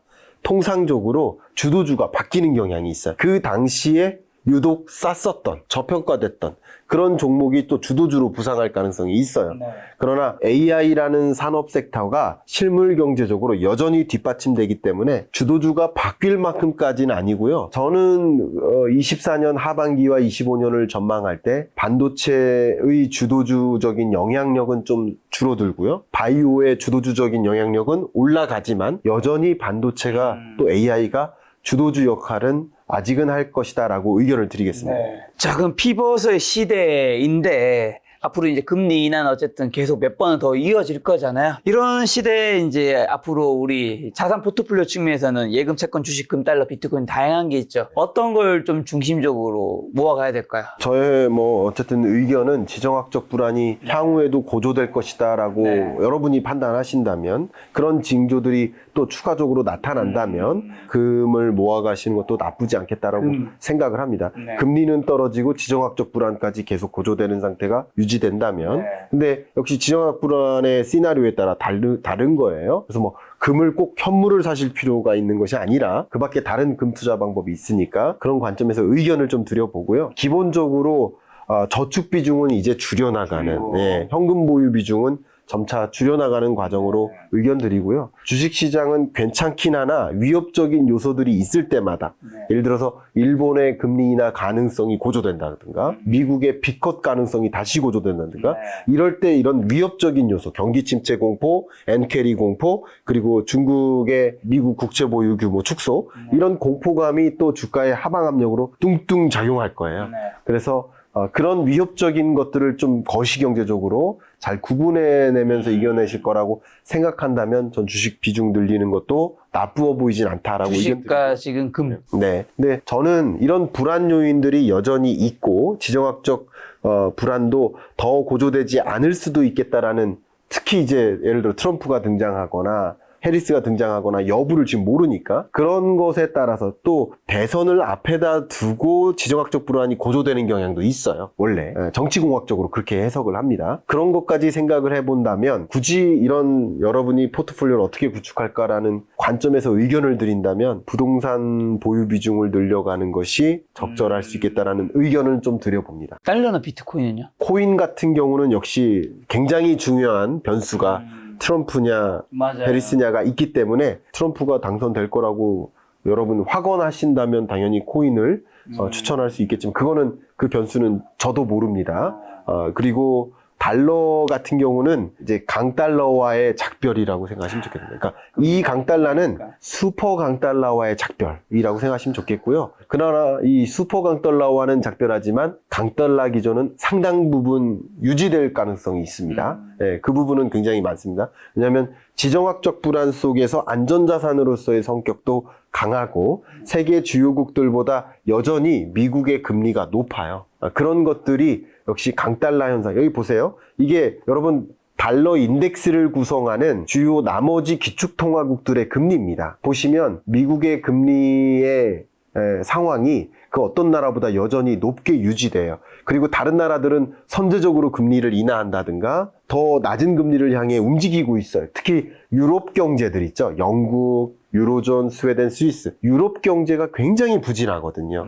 굉장히 어렵습니다. 지금 또 독일 경제를 좀 상징하는 폭스바겐 사태까지 있고 이런 요즘 힘들다면서요? 네, 굉장히 힘듭니다. 그러면 이런 공장 폐쇄로 이어지고 경쟁력 축소로 이어지면 우리나라의 현대자동차 생각해 보세요. 자동차에 들어가는 부품이 몇 가지예요? 2만 가지, 2만 가지. 물론 2만 개의 기업이 있다는 게 아니라 정말 우리나라를 기준으로는 동남권에 자동차 부품 기업들이 굉장히 많습니다. 달리 엄청난 일자리. 그렇습니다. 그런 것들이 또 영향을 주기 때문에 유로피언 국가들의 경제가 안 좋고 그만큼 금리를 더 적극적으로 그러니까 달러 인덱스는 미국도 금리를 인하하겠지만 이 비교 대상이 되는 다른 나라들의 통화 가치가 더 절하될 경향이 있기 때문에 강달러 기조가 완전히 약세화된다, 약달러화된다라기보다는 강달러 기조가 조금 수그러든다. 이렇게 의견을 좀 드리겠습니다. 부동산 얘기해 주셔서 제가 며칠 전 기사 보니까 올해 한국 주식에서 수백조가 나갔는데 한국 부동산 시총은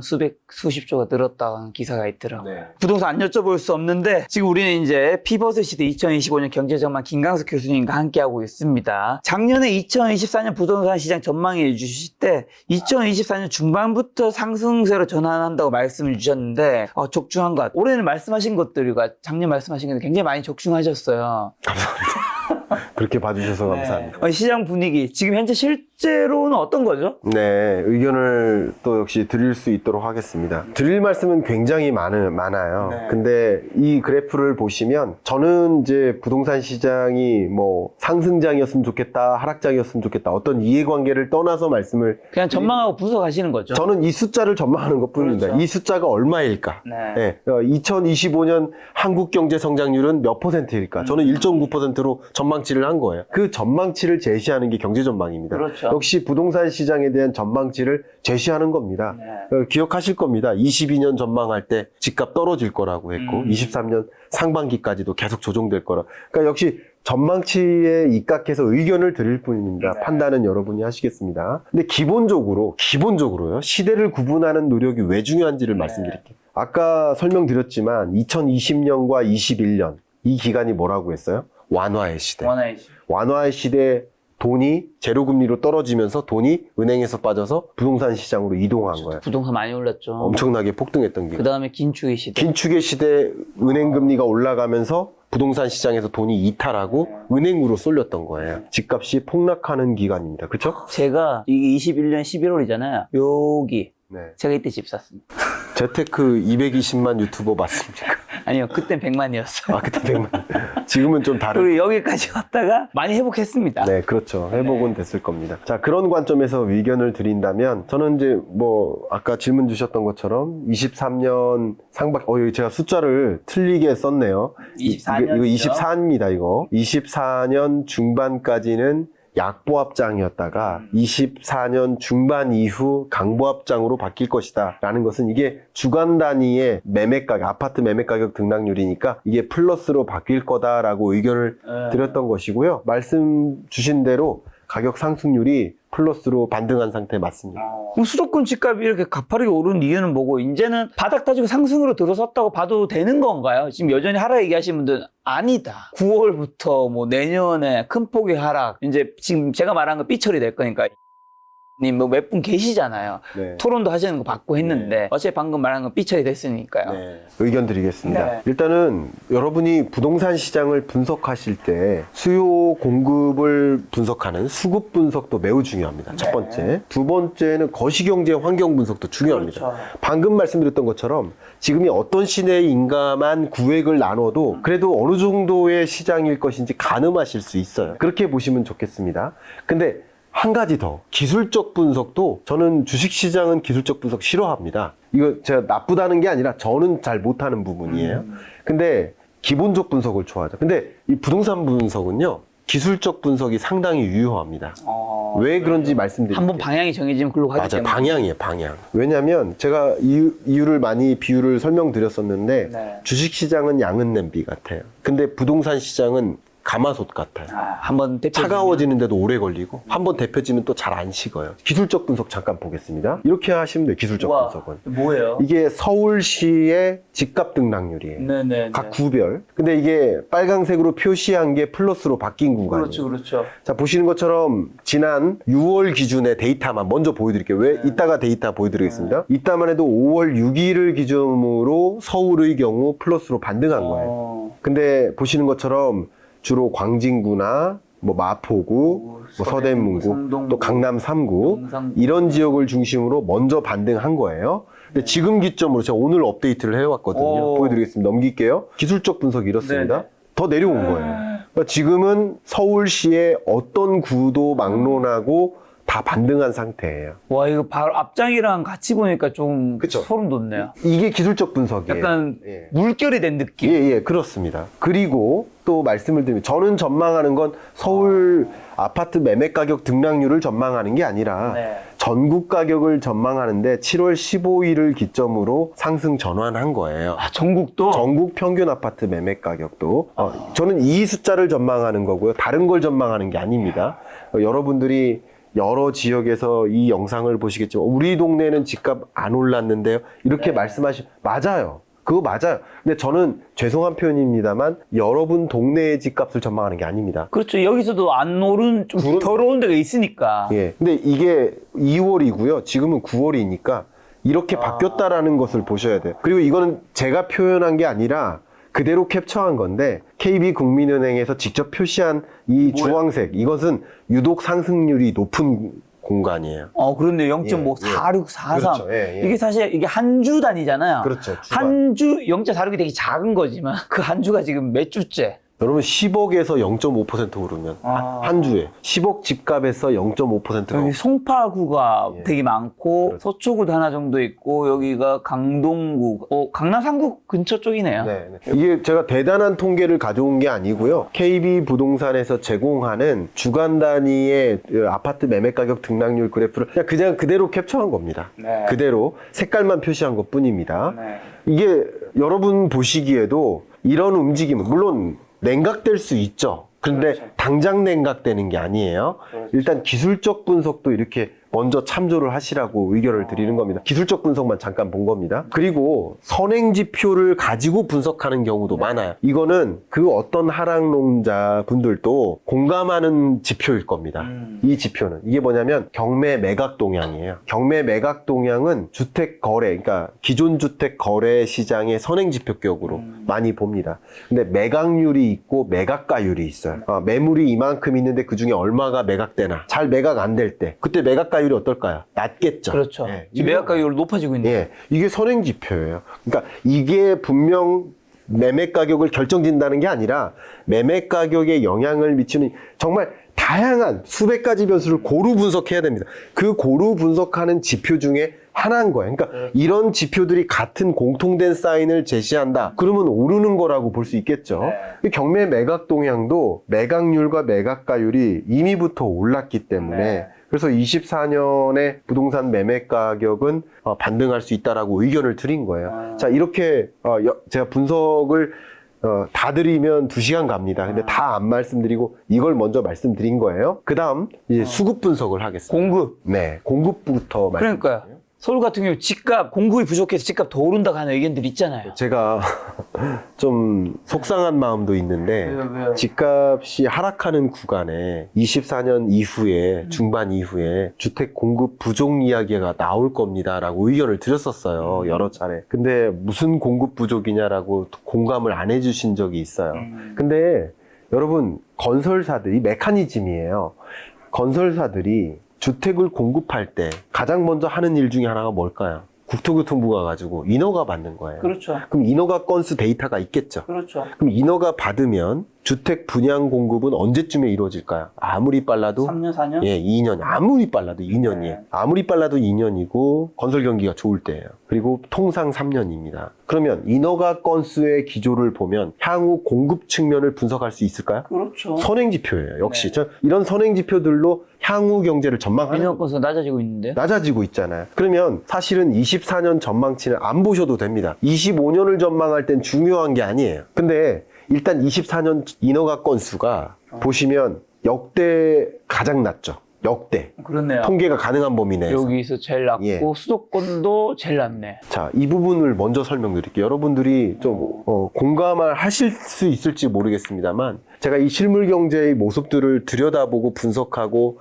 여러 경제 주체들, 기업들, 금융사들을 만나가면서 이야기를 나눌 때 체감하는 것이 있는데 말씀드릴게요. 23년부터 부동산 PF 부실 문제가 고조됐습니다. 그리고 아까도 제가 여전히 해결되지 않은 약한 고리라고 말씀드렸죠. 네. 그런데 이 부동산 PF 부실 문제가 야기되고 촉발하고 이게 뭐 4월 위기설을 불러올 만큼의 핵심적인 골자였었죠. 근데 제가 지금 드리고 싶은 이야기는 부동산 PF 부실은 과연 집값 하방 압력일까요? 많이들 그렇게 생각하시죠. 네. 그렇게 생각했었죠. 그렇게 이거 생각- 터진다. 근데 터지면 하락 요인이죠. 그렇죠. 근데 그 어떤 경로를 무시하고 터지면 하락입니다. 그거는 굳이 고민 안 해도 돼요.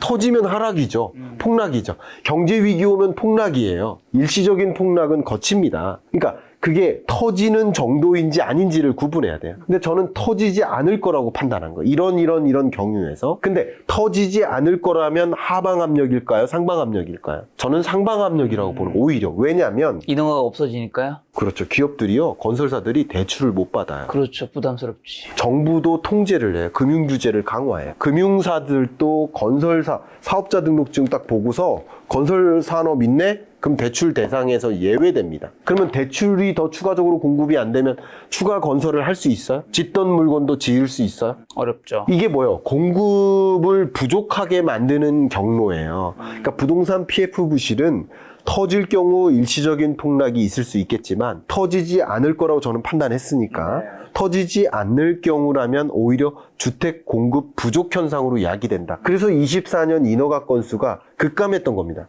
23년도 급감했는데 24년 이런 부동산 PF 부실을 떠안고 어떤 건설사가 인허가 받고 하겠습니까? 인허가 건수가 줄어드는 거예요. 그런데 중요한 것은 25년을 전망하려면 21년부터 22년까지 인허가 건수가 늘었는지 또 22년부터 23년까지 늘었는지를 봐야 돼요. 이 추세를 보셔야 되는데 이 기간 24년은 덜 중요해요. 21, 22, 23 이 기간을 봐야 돼요. 근데 빨리 공급되는 것은 23년에 인허가 받은 것도 공급될 수 있겠죠. 25년에. 근데 22년에 인허가 받은 것이 공급되겠죠. 그렇게 생각을 해보면 그리고 인허가 받은 날로부터 분양 공급이 계속 지연되고 있어요. 지금 부동산 PF 부실과 건설 경기 부진 이런 것들 때문에 그런 것까지 감안해 보면 사실 이렇게 인허가 건수가 줄어든 영향이 25년에 작용하기 때문에 공급 부족 사태로 이어집니다.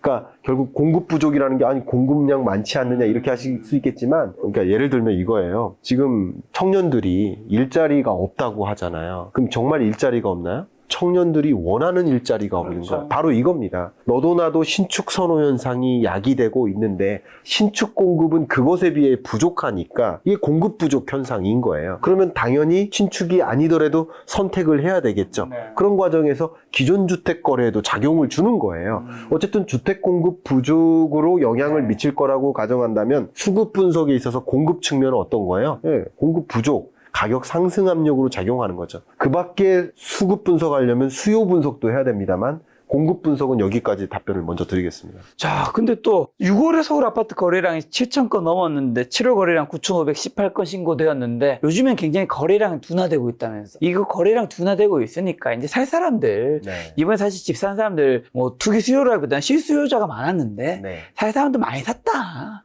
이제 떨어지는 거다라고 하시는 하락론자분들의 의견도 있잖아요. 네. 어떻게 보세요? 의견을 역시 드리겠습니다. 이것도 의견이니까 네. 제 의견이 항상 맞다고 주장하는 건 아니고 네. 저의 의견을 좀 드려보겠습니다. 지금 현재 대국민에게 여쭤보면 2024년 9월의 집값이 2025년 9월의 집값보다 낮다고 평가할까요? 높다고 평가할까요? 이거 굉장히 중요합니다. 국민들한테 여쭤보면 2025년 9월이 더 높을 것 같은데. 그렇죠. 높다고 평가하고 저는 있습니다. 그렇게 답할 것 같아요. 네, 그렇게 평가하고 있습니다. 그러니까 이것은 실제로. 네, 실제로 그것을 지표로 표현한 게 주택가격 전망 CSI. 그게 지표로 표현한 게 그렇게 조사를 하는 겁니다. 네네. 근데 이렇게 조사를 했을 때 많은 뭐 잠재적 수요자든 투기자든 뭐 무주택자든 다 마찬가지 지금의 집값보다 내년 집값이 올라가 있다라고 네. 생각하면 매도하려 할까요? 아니요. 그러니까 이게 가마솥처럼 움직이는 게 뭐냐면 집값이 조정될 때는 어떻게 움직이냐면 급매물이 쏟아지면서 맞아. 급매물보다 더 급한 급급매 맞아. 이게 쏟아질 때 집값이 조정되는 거예요. 네. 반대로 집값이 올라갈 때는 급매물이 먼저 해소되겠죠. 급매물부터 거래가 이루어질 거 아니에요. 급매물 거래이고 급급매부터 거래되고 그 다음 덜 급한 거, 그 다음 덜 급한 거 이 순서로 거래가 될 거 아니에요. 그러니까 결국 이 주택거래 시장에서 급급매나 급매가 먼저 사라지는 국면에서 가격 상승이 이루어지는 거거든요. 그러면 이런 국면에 앞으로 금리도 추가적으로 인하될 것이고 부동산 경기는 이제 반등한 기조로 움직였는데 그러면 잠재적인 투자자들이 혹은 기존 다주택자들이 혹은 주택을 거래할 거래자들이 매도자들이 급매로 내놓을까요? 아니면 기존 급매가 해소되는 국면에서 조금 올라갈 여지가 있으니까 조금이라도 올려서 내놓을래 하는 움직임이 있을까요? 바로 그거죠. 그게 매수 심리를 그런 식으로 매수 심리도 자극할 뿐 아니라 매도 심리도 그렇게 작용을 해요. 그래서 매도자와 매수자의 힘겨루기 이런 흐름을 또 수급 분석하는 게 있어요. 그런 것들을 다 분석해 보면 지금 현재 매수 심리가 조금 더 강하게 점차 움직이고 있다라고 볼 수 있어요. 근데 그 매수 심리 꺾기 위해서 정부에서 대출 규제하고 있잖아요. 네. 근데 그 대출 규제에 대해서 초반부에 답변 드렸죠. 스트레스 DSR을 적용한다 하더라도 그 또 설명드릴까요? 아닙니다. 아니에요. 간단하게만. 예. 그 스트레스 DSR이나 대출 규제를 적용하더라도 일단 대출 규제는 대출의 한도를 조정하는 거예요. 근데 차주가 더 많아지면 대출 받는 사람이 더 많아지면. 그리고요. 대출 받는 사람들이 왜 많아져요? 거래가 많아지니까. 또 한 가지는 한도가 중요해요? 가격이 중요해요? 가격. 제가 금리는 가격이라고 했잖아요. 네. 그러니까 금리가 떨어질 때마다 더 매력적이라고 느끼는 거예요. 그러면 주택 가격이 상승할 거라고 한다면 어쨌든 그리고 금융규제를 도입했을 때 물론 대출 규제 적용으로 한도가 조정되는 건 맞지만 그게 1억을 대출받을 수 있는 사람이 갑자기 3천만 원, 5천만 원 받게 되는 게 아니라 1억에서 9억 8천, 9억 5천 이 정도의 효과예요. 그러니까 그 정도를 메꾸기 위해서 뭐가 일어나요? 신용대출이 지금 일어나고 있는 거예요. 그래서 가계부채 규모가 안 잡히는 겁니다. 그런 현상까지 다 생각을 해본다면 어쨌든 주택가격 상승이 중요해요. 뭐 금리 부담이 중요해요. 이자 상환 부담이 중요해요. 대출 규제 한도 적용이 중요해요. 가격 상승이 중요하다고 판단한다면 그러면 그런 방향으로 움직이기 때문에 그렇다고 볼 수 있겠습니다. 그리고 또 작년에 2024년 부동산 시장에 비대칭하라고 전망해 주셨는데 다시 한번 개념 말씀해 주시고 실제로 좀 그렇게 나타나고 있는 거 아까 전에 이제 요 이미지에서도 보면 좀 서울에서 조금 더 상급지라고 보는 것들이 지금 빨간색이라든가 좀 더 상승률이 높게 나오는 것도 좀 보이는 것 같긴 한데요. 네. 뭐 큰 틀에서 비대칭화라고 한다면 이게 서울이 올라갈 때 전국적으로 다 같이 올라가고 서울이 떨어질 때 다른 지역들도 같이 떨어지는 이게 동조화되는 흐름이었어요. 대칭적으로 가요. 근데 이 시장이 비대칭화된다라고 의견을 드렸어요. 그래서 여러분들이 반쯤은 체감하시고 집값 상승을 반쯤은 체감을 못 하실 겁니다. 그래서 이 흐름이 여기 보시는 것처럼 이 하늘색이 전국 가격이에요. 부동산. 예, 아파트 평균 가격. 그리고 서울이 이 검정색입니다. 차이가 벌어지죠. 이것은 제가 여러분들께 오해가 없도록 그냥 그대로 한국부동산원에서 캡처해 왔어요. 이게 2020년부터 예, 그 지점을 두는. 그래서 이 격차가 또 좁혀지다가 다시 커지죠. 이게 비대칭화라고 제가 소개를 한 거예요. 좀 더 설명을 드린다면 지역별 아파트 매매 가격 변동률을 계산해 보면 서울의 경우 주간 단위로 0.2%를 상회하게 강하게 올라갑니다.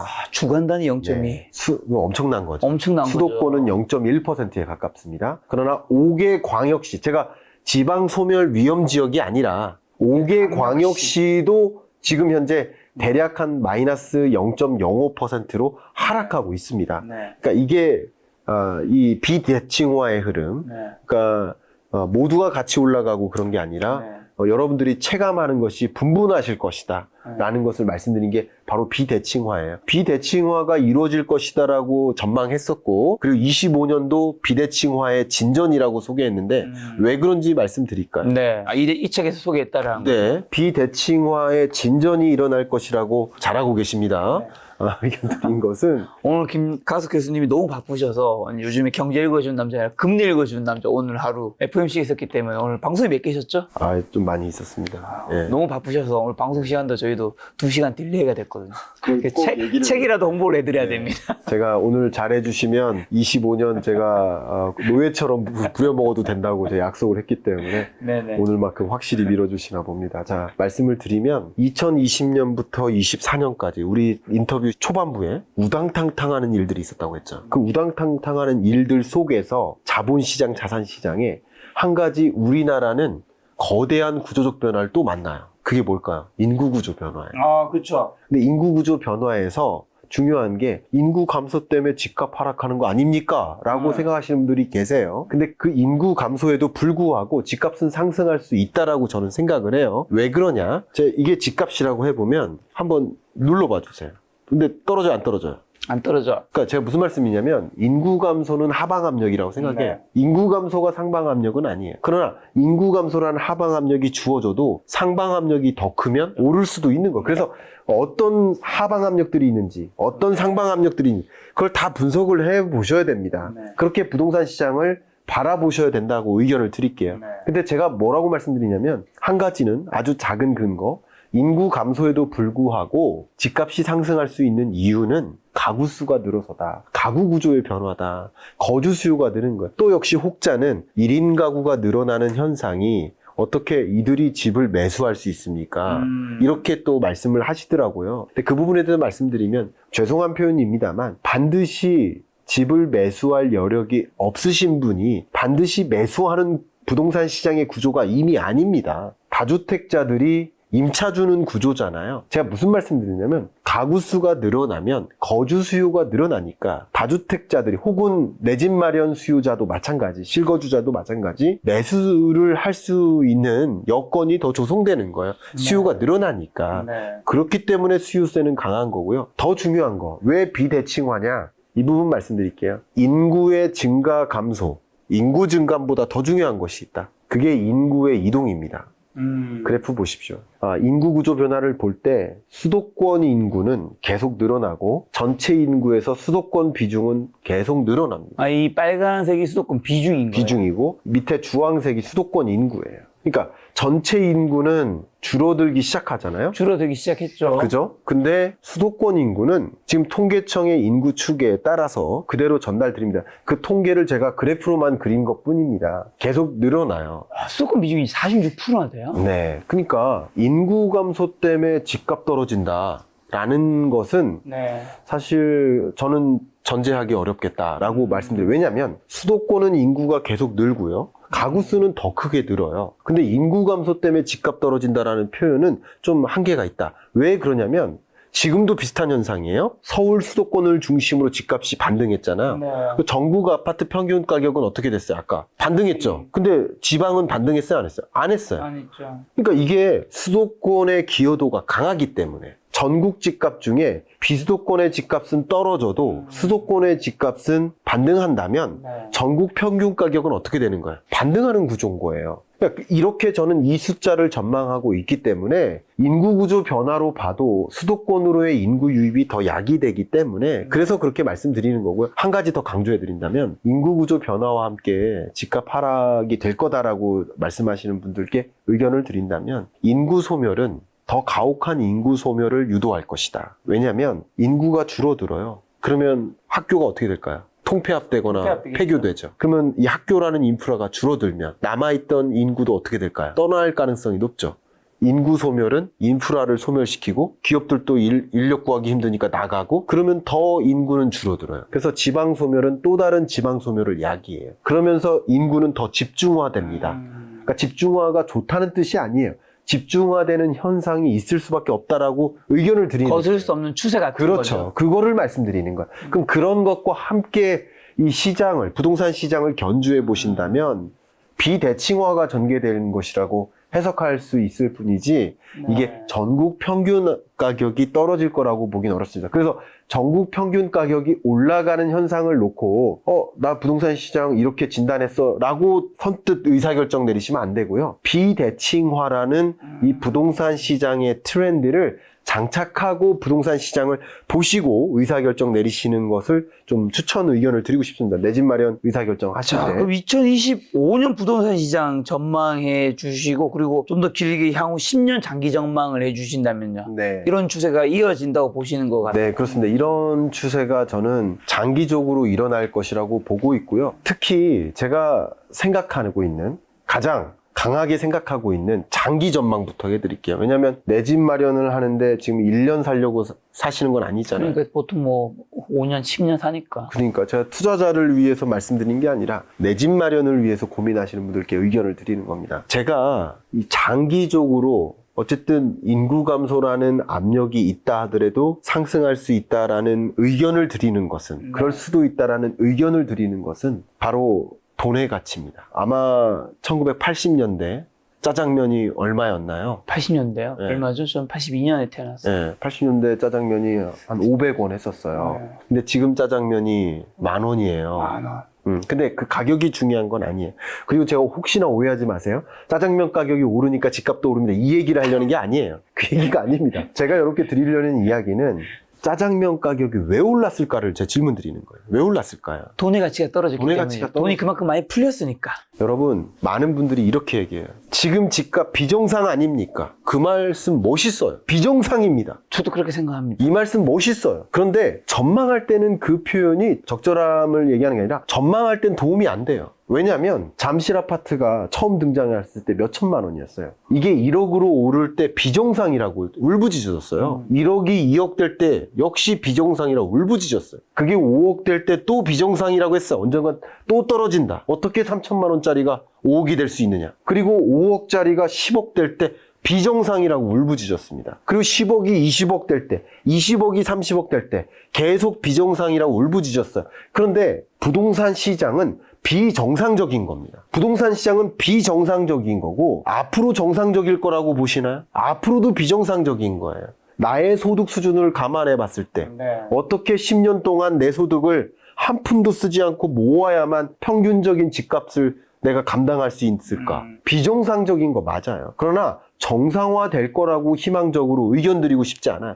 그런데 이 비정상화를 제가 설명드렸고 비정상화 될 거라고 앞으로도 비정상적인 부동산 시장의 흐름은 유지될 것이고 그리고 많은 하락을 주장하시는 전문가 분들조차도 뭐라고 말씀하십니까? 부동산 시장이 비정상화됐다. 투기화됐다. 투자화됐다. 갈수록 더 비정상화될 거라고 가정하는 게 맞지 않나요? 저는 그렇게 생각합니다. 정책 이반자, 정치인들이 비정상적입니다라고 주장하는 건 맞지만 전망함에 있어서 제가 다음해 부동산 평균 가격의 상승률을 전망함에 있어서 정상인지 비정상인지는 중요하지 않아요. 제가 근데 이렇게 비정상화되고 있는 이유는 뭐냐? 집값이 올라가는 거라고 생각하지 않습니다. 돈의 가치가 계속 떨어져서 더 많은 돈을 주고 집을 바꿀 뿐이다. 더 많은 돈을 주고 집을 바꿔야만 하는 것이다. 라고 의견을 드리는 거예요.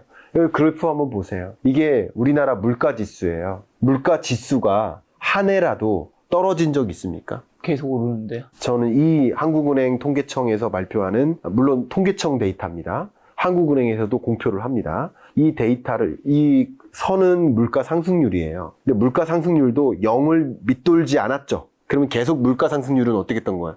플러스. 물가는 전년보다 어땠던 거예요? 올랐던 거예요. 물가 지수는 무조건 오른 거군요. 그렇죠. 한 번도 마이너스를 기록한 적이 없어요. 자, 그러면 제가 이게 무슨 말씀이냐면 소비 품목, 여러분의 소비 품목 460여 가지의 가격이 지수화돼서 오르는지 떨어지는지를 계산하는데 IMF 외환 위기 때도, 글로벌 금융 위기 때도, 팬데믹 경제 위기 때조차 가격이 떨어진 적이 없어요. 네. 이 얘기는 뭘까요? 더 많은 돈을 주고 물건을 받고 오고 살아왔던 거예요. 수십 년 동안. 그러니까 수십 년 동안 더 많은 돈을 주고 물건을 사왔다라는 이야기는 결과적으로, 물론 떨어진 품목도 있겠죠.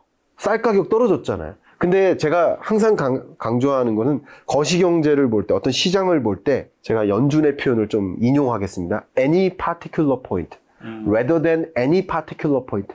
어떤 특정한 것을 침소봉대에서 해석하지 마시라고. 쌀 가격 하락했다고 주장하지 마시라고. 460여 가지의 평균적인 가격이 올라왔다는 거예요. 그 얘기는 평균적으로 나의 돈의 가치가 떨어져 왔다는 거예요. 네. 그러면 더 많은 돈을 주고 물건을 바꿔왔던 거고, 그만큼 돈의 가치가 떨어져 왔기 때문에 집도 더 많은 돈 주고 바꿔오는 거예요. 그런 기조로서 저는 부동산 시장을 판단하고 있습니다. 장기적으로는 그렇게 의견을 드리도록 하겠습니다. 자, 근데 미국에서 어쨌든 9월 금리 인하도 이제 했잖아요. 네. 앞으로도 더 할 거고. 네. 요것도 부동산 시장에 이제 영향이 좀 있겠죠? 영향이 당연히 있습니다. 네. 일단은 금리는 중력과 같다라고 의견을 그러니까요. 드리고요.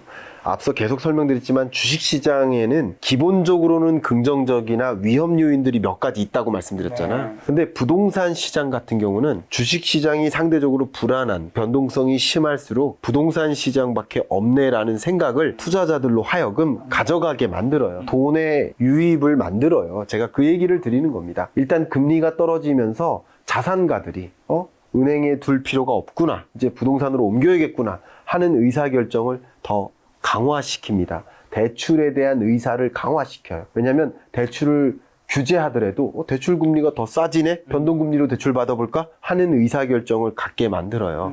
이게 매수 심리로 자극하고 구매 여력을 자극합니다. 간혹 아마 댓글 중에도 그런 댓글이 달릴 겁니다. 아니, 경기 어렵다면서요. 경기 분명히 어렵다고 했잖아요. 그러니까요. 근데 부동산 경기가 어떻게 살아납니까? 아니, 경기가 어려우면 소득도 계속 어려울 텐데, 소득도 늘어나지 않을 텐데, 근데 어떻게 부동산 경기가 살아납니까? 이런 질문 정말 주세요. 근데 이 부분에 대해서 꼭 말씀드리고 싶습니다. 답변 드릴게요. 2020년, 21년 경기가 좋았습니까? 소득이 늘었습니까? 아니요. 최악이었습니다. 네. 근데 집값은 왜 급등했죠? 그게 경기와 부동산 경기가 같이 가는 거예요? 소득이 증가하면 집값이 오르고 소득이 줄어들면 집값이 떨어지나요? 아닙니다. 한국에 예를 들면 서울시 PIR이 10배예요, 10배. 그게 평균 우리 중위소득자의 소득을 연봉이라고 해볼게요. 연봉을 10년 동안. 10년 동안 한 푼도 안 써야 집값이 나온다는 거예요. 물론 한 푼도 안 쓰긴 어렵고 거의 불가능하고, 그리고 그 집값이 그 자리에 있으리라는 법은 없죠. 그러니까 이게 굉장히 어렵다는 건데, 그러면 지금 1년 동안 경기가 좋아서 소득이 늘어나면 집을 살 수 있다는 말인가요? 집을 사기가 어려운 여건에 계시던 분이 갑자기 소득이 늘어서 집을 살 수 있게 되는 게 아니라, 축적된 소득, 이걸 재산이라고 하죠, 보통. 자산. 축적된 자산을 은행으로 갖고, 은행의 저축으로 갖고 있을 것인가, 부동산으로 갖고 있을 것인가를 선택하는 과제인 것이다. 네. 이렇게 말씀드리고, 금리가 떨어지는 과정에서 돈의 이동이 있는 것이다. 다만 2020년, 21년 때처럼 대대적으로 금리 인하했었고, 그때 집값이 폭등했었던 그런 현상이 아니라 점진적으로 금리를 인하해 나가는 흐름, 이게 시중금리를 떨어뜨리고 변동금리는 아무래도 더 매력적으로 만들 거예요. 그런 흐름 속에서 나도 매수를 해야지 하는 움직임이 같이 만나게 될 것이라고 의견을 드리겠습니다. 그러면 지금 수도권 기준으로 질문 드렸을 때 무주택자, 1주택자분들 어떻게 해야 되냐 여쭤보면, 무주택자는 집을 사고 1주택자는 더 좋은 입지로 갈아탈 수 있으면 갈아타야 한다고 답을 하시겠네요? 의견을 드린다면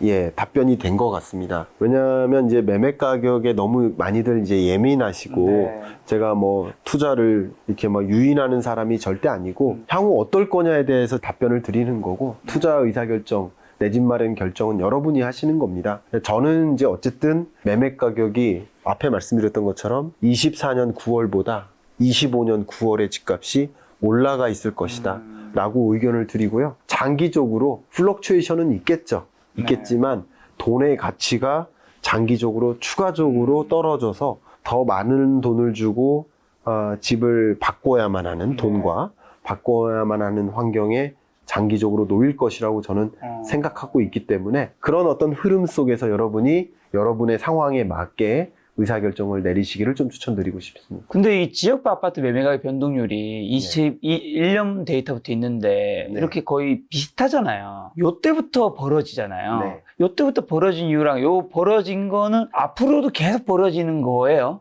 네, 이 부분은 말씀드리겠습니다. 너무 좋은 질문 주셨는데 이제 이거에 따라서 어떻게 보면 지방에 있으신 분도 내가 월세로는 살고 지방에 살더라도 집은 수도권에 살 수도 있는 거니까요. 네, 말씀드리겠습니다. 인구 감소와 본격적인 인구 소멸 현상은 24년부터 시작됐습니다. 인구 감소는 그 전부터 아니었어요? 근데 이게 통계가 계속 바뀌어요. 그래서 20년부터 줄어들 거라고 했는데 자연 감소가 있고 자연 증감이 있고 인구의 유입이 있어요. 유출입. 해외로부터 인구의 유출입이 있어요.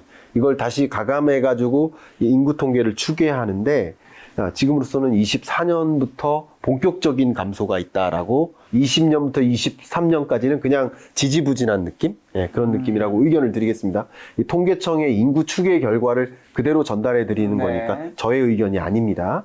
그런 상황입니다. 그래서 본격적인 인구 감소고 그리고 인구 감소를 더 체감할 만한 지역은 어디예요? 지방소멸 위험 지역이죠. 그렇죠. 자, 이 데이터를 보여드릴까요? 이게 이번 책에도 자료가 제시되어 있는데요. 네, 지방소멸 위험 지역이 서울입니까? 수도권입니까? 딱 하나 있습니다. 수도권에는.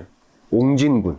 옹진군이 어디냐면 제가 이 서울 인근의 섬 여행을 좋아하는데 그 강화도 이쪽의 섬입니다. 네, 강화도에서 배 타고 들어가는 섬들. 제가 자월도도 좋아하고 합니다. 그런 섬들. 이쪽은 인구가 감소하고 있습니다. 근데 그 지역 빼고는 대부분 지방 군소 도시들이에요. 이런 지방 소멸 현상은 계속 늘어나고요. 지방 소멸 위험 지역이 늘어나고요. 23년 업데이트된 자료를 제가 안 갖고 왔네요. 여기서 또 11곳이 늘었습니다. 이 책엔 들어가 있습니다만. 이게 늘어나는 이런 현상들이 좀 가속화되는 국면에 있고요.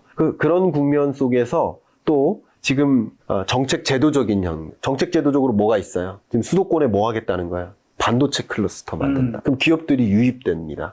그러면 더 많은 거주 의사가 많아지죠. 또 수도권 인구 과밀화를 오히려 부추겨요. 이런 현상들은 여기에 또 한 가지 뭐 GTX라든가 이런 광역철도 이런 이동망을 또 강화해요. 이런 움직임이 같이 맞물리고 더군다나 신축 선호 현상, 2주택자는 불리하구나, 1주택자가 낫구나 이러면서 똘똘한 한 채에 대한 관심이 더 집중돼요. 이런 것들이 같이 맞물리는 과정에서 상대적으로 서울의 집값을 좀 더 강하게 만드는 요인이 된다. 그리고 장기적으로도 안 되겠네. 지방에 내가 투자하거나 거주하면 안 되겠네. 하는 이런 투자자들의 의견, 이런 것들도 반영이 되면서 조금 더 서울 신축으로 집중되는 현상, 그 똘똘한 한 채에 집중되는 현상이 더 지속될 것이다 이렇게 보고 있습니다. 네, 그럼 부동산에서 마지막 한 개 여쭤보면 근데 정부에서 어쨌든 부동산 규제를 계속 펼쳐나가고 있잖아요. 네. 이런 것들을 펼쳐나가도 이제 집값의 상승세를 둔화시킬 수는 있어도 이게 하락까지 만들기는 쉽지 않은 건가요? 네. 정부에서도 지금 집값 상승에 대한 그 공포감을 느끼고 있잖아요. 멘트들을 보면. 일단 여러 가지 제도적 장치를 도입하는데 하나가 재정부 입장에서 할 수 있는 게 뭘까요? 행정부 사이드에서 국토교통부나 기획재정부나 행정부 사이드에서 할 수 있는 일이 공급이에요. 그러면 지금부터 공급 늘리자라고 하면 3년 뒤죠. 예. 그러면 오히려 이게 그래서 계속 사이클을 그리는 거예요. 또 공급 과잉이 올 수 있습니다. 그때 또 조정 국면이 있어요. 그럼 이제 상승했다가 조정되는 국면이 있겠죠. 다른 거 안 보고 공급만 본다면 또 공급이 과잉일 때가 또 옵니다. 그러니까 이게 엇박자예요. 되게 재밌죠. 2020년, 21년에 부동산 경기 호황일 때 건설사들이 와, 집 짓자 하면서 달려드는 거예요. 근데 그러니까 22년, 3년 동안 공급 과잉으로 미분양 주택 쌓이고 집값 조정되는. 물론 거시경제, 수요 다 봐야 되지만 공급 사이드로만 먼저 한번 사이클을 그려보는 거예요. 그러니까 지금과 같은 국면에 공급도 늘리자 하니까 공급 공급은 언제쯤 야기돼요? 3년 후에. 그러면 그때는 또 주택 공급 과잉으로 공급 사이드 측면에서는 하방 압력이 또 되겠죠. 바로 이겁니다. 이런 것들이 계속 사이클을 그리게 만드는 요인이 되지 않을까 이렇게 보고 있고요. 그래서 공급 정책은 25년 부동산 시장을 전망하는데 큰 유인은 아닙니다. 다만 부동산 시장의 심리적인 측면에서는 작용합니다. 뭐라고? 수도권을 중심으로 신규 주택 공급을 늘리겠다. 그러면 그런 일대의 경우에는 부동산 투기 심리, 투자 심리, 매수 심리, 기존 주택 거래 심리가 어떻게 돼요? 더 오히려 발동되죠. 이게 부동산 시장에는 오히려 상승 압력이 됩니다. 당분간 공급이 실제 이루어지기 전에는.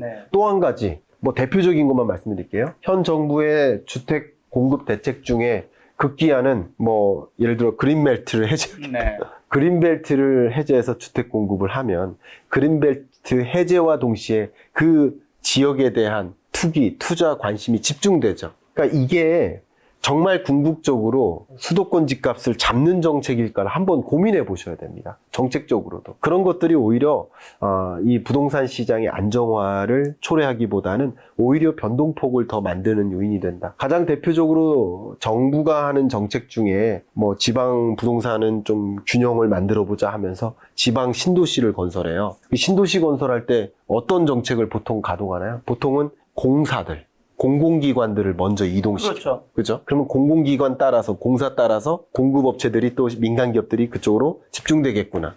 이런 의지로 그렇게 하는 겁니다. 근데 재밌는 것은 신도시가 건설되면 그 지방의 해당 신도시의 가격은 어떻게 될까요? 올라갑니다. 그럼 수도권은 그 공공기관 공사가 빠져나가니까 집값이 떨어질까요? 아닙니다. 공사나 공공기관이 빠져나간 자리는 오히려 첨단도시화됩니다. 가장 대표적인 것이 삼성동이에요. 한전부지. 한전이 빠져나가서 나주로 이전합니다. 그러면 나주 신도시는 가격이 상승할 수 있겠죠. 그러면 한전이 빠져나오면 그 한전이 빠져나온 지역은 그냥 공원으로 조성할까요? 현대차가 들어왔죠. 그겁니다. 그러니까 그린벨트를 해제를 해야 된다라는 판단까지 할 만큼 주택 공급이나 상업지 구성이 굉장히 협소한 그만큼의 인구 유입이 일어나고 있는데 거기에 그 어떤 정책들을 가동하면 그게 가격을 하락시키는 요인이 될까요? 한번 여러분 그런 부분 생각해 보시고요. 인구 감소를 맞이한 여러 선진국들이 있어요. 그런 지역들은 정말 어떤 특정 도시의 인구 집중화가 야기됐는지 한번 보십시오. 실제 집중화됐고 집중화된 그런 지역의 경우에는 집값이 더 상승하죠. 그러나 그런 수도권이 아닌 그 밖의 다른 지역은 당연히 투자나 투기나 거주 수요가 없기 때문에 떨어지죠. 이런 것들이 다 뭐예요? 비대칭화를 야기하는 거예요. 그러니까 이런 것들을 좀 부동산 시장의 트렌드로서 장착하시고 여러분이 의사결정하시는데 참조하시면 더 어떨까 의견을 드리고 싶은 겁니다. 네, 김강석 교수님과 오늘 긴 시간 피벗의 시대 2025년 경제 전망 요 책을 가지고 이야기 나누었는데요. 언제나 책 저자는 이제 책을 냈을 때 뭐 책 페이지는 300페이지, 400페이지 되겠지만 하고 싶은 메시지는 사실 길지 않을 수 있다고 생각합니다. 저희 시청자분들이 꼭 하시고 싶은 이 책을 내는 메시지, 핵심 메시지는 뭘까요? 마지막으로. 네, 말씀드리겠습니다. 물론 정말 중요하게 고려한 중국 경제 얘기는 못해서 다음에 꼭 해드릴 수 있도록 하겠고요. 불안 요인 중에 하나니까요. 그러나 어쨌든 오늘 종합적으로 요약해서 말씀드린다면 25년 경제가 변동성이 심합니다. 그러면 다양한 위험 요인들이 분명히 존재하고 또 기회 요인들도 동시에 존재해요. 그러면 향후 경제가 어떤 흐름으로 갈까라는 것을 가늠해 보시고 그 속에서 어떤 위협이 있고 어떤 기회가 있을지를 좀 먼저 가늠해 보세요. 그리고 가급적이면 먼저 보셨으니까 그 위험 요인들을 극복해 보자. 또 기회 요인을 잘 포착해 보자 하면서 준비된 날을 만드시는데 오늘의 이야기가 좀 도움이 되셨기를 바라는 마음으로 마무리하겠습니다. 알겠습니다. 다음번에 또 김강석 교수님과 오늘 못다한 이야기 한번 마련해 보도록 하겠습니다. 오늘 만날 교수님은 김강석 교수님이었습니다. 지금까지 소중한 시간 함께해 주셔서 정말 감사합니다. 오늘도 김 작가였습니다. 고생 많으셨습니다. 감사합니다.